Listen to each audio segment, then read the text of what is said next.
Hey everyone, Tony and Jackie Walsh here. Welcome back to the Farmstead. Welcome back to the channel. Anyhow, you see, if I get out of the way right here, you see two empty containers. Well, we're not adding, we're starting to harvest. And what are we harvesting? Well, you just saw the first harvest of our potatoes and you've already seen the onions a couple times. So now this is our first harvest of squash, zucchini in one beet.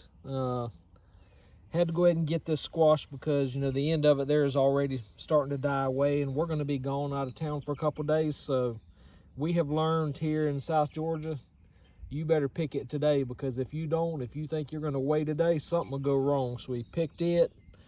The zucchini's still a little small, but the end, it already fell off of it. So wanted to get that.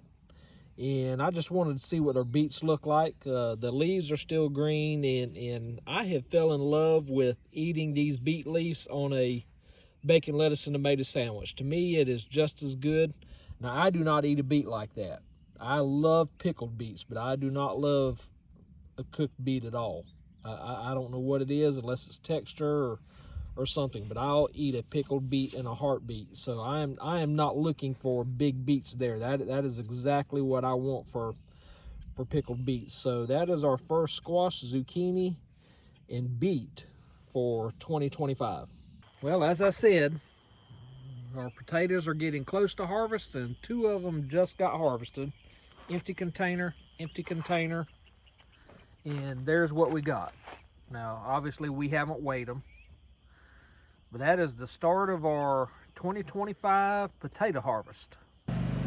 Okay, so we got the potatoes spread out, and yes, there are some teeny tiny ones, but the granddaughters wanted to keep them. So this is our first year growing. No, we grew them in grow bags last year. So this is just out of two of our containers. So really, for those two, we are happy. These are the red Norlands.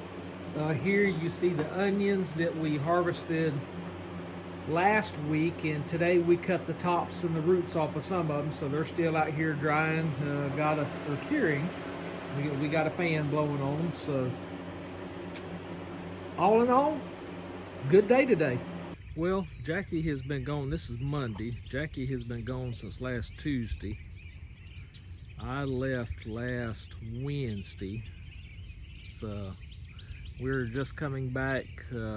See, it's just getting daylight, so we know we have a few things to pick. So since it's still a little bit dark, I'm just gonna go ahead and pick that, and I'll show you what we've harvested, at least this morning, because I know we've got some stuff we're going to do this afternoon after we get back from work. Okay, we have our morning harvest in. See the two cucumbers here on the left? Those are tasty greens. You know, they're not big and round, but they slice up just right for a salad or just eating them fresh. Got one more zucchini, just in reference to hand size. You can see right there. So the same on that. One squash, and I think these are gentry squash. Detroit dark red beets. I like them small because I like to pickle them, so this one here is almost too big for what we want to do with it. The others are perfect for what we want to do. A few strawberries, and another batch of little onions. So that is our morning harvest. I'm gonna let it dry off, and we got some more harvesting to do. Well, I left Jackie in the garden by herself to shoot that last tour. I could go shoot that last clip. So there's the basket you just saw. So here when I come back, she has picked some red Creole onions, some more sweet onions, two more strawberries, and one more pickling cucumber. Now, Jackie and I take pride in everything we do and want everything we do to look good. And we tried our best to line everything up, and when they were empty containers, everything looked good. We knew we got this row a little bit close, and what we didn't think about, so this is for you if you're trying to plan yours, make sure you leave yourself plenty of room, because it was fine to walk when there was nothing in it, but now that everything is starting to bush out, bunch out, it's growing and all that, we're having a little bit of difficulty. You know, you got to walk in there sideways, so make sure you leave space. Now, if you're in a small space, that's one thing, but we are definitely not in a small space. So we're going to take out the center black row there, take out the blue row here, and probably that outer row as things go empty to reorganize. Now, obviously, we have all this space here we can still add. We've got, you know, another row we can put over there to the pear trees, you know, get to blocking shade. And obviously we got plenty of room over there. So my whole point in this little clip, make sure you leave yourself space. Now, container garden has its advantages and its disadvantages, and right here is a disadvantage. You can see how compact that soil can get, but the easy way to fix that is you can dump the container in a wagon just like I got here and take a shovel and bust all that up. You can pull them roots out. It's really just like taking a turn plow behind a tractor and flipping your dirt upside down. So since I can't bust this up with a camera in one hand and shovel in the other, I'll bring you right back after I get it done. Okay, here I've got it all spread out. I took the shovel and chopped it up. There's still a few big pieces in there, but nothing major. This is where you could add more fertilizer, bone meal, perlite, vermiculite, whatever you wanted to add to it before you put it back in the container. Now, one thing that I have learned about containers is these are flower pots, and they're sort of a little flimsy versus those big ones there that are protein tubs from cows. These will fall apart quicker because they're just not made for it. Where the protein tubs, you know, are made to sit outside and be abused by cows. So I really prefer the protein tubs over the flower pots. But when we started, we were mixing and matching. So we're trying to go to all protein tubs in one row, all flower pots in the other. Because one, the amount of water you need may be different. The number of plants you can put them in are different. So where you might can put 2 or 3 plants in that one, you might can only do 1 or 2 in this one. So really think about what size container you're using and how many plants you can grow in each one. So in this wagon full of dirt, or half full of dirt, is come out of this big protein tub.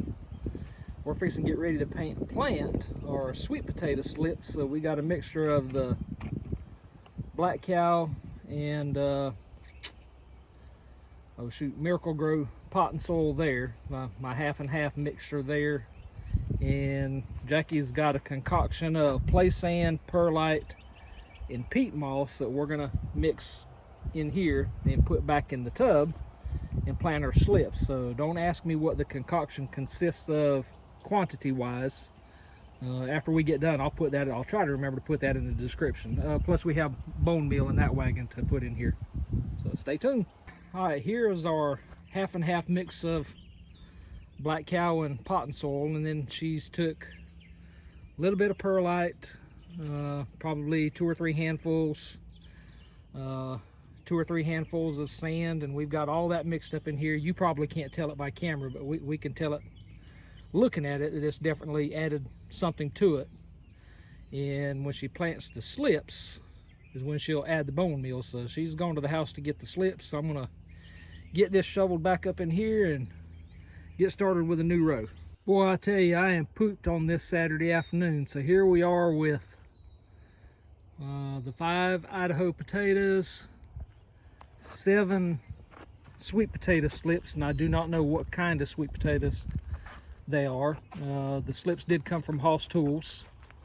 Then she's got 3 more Yukon Golds over there that she found somewheres.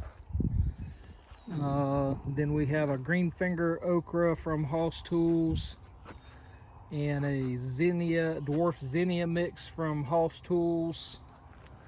And at the end of this row is a mini bell pepper mix from Hoss Tools. So that is our garden planning for Saturday. Well, that's going to be all for this what's happening on the Farmstead video update. So just wanted to close with a few things that we have done with our harvest throughout the week. So obviously you see the squash there and a couple of different kinds of cucumbers there. There's actually I think that's 3 different varieties there. And here with the onions, the Creole red onions that we harvested, we've got some pickled onions there, and then there is 2 jars of pickled beets. So that's going to be it. I hope you enjoyed this video, and I hope y'all have a blessed day and blessed time ahead. Till we get back together, y'all take care.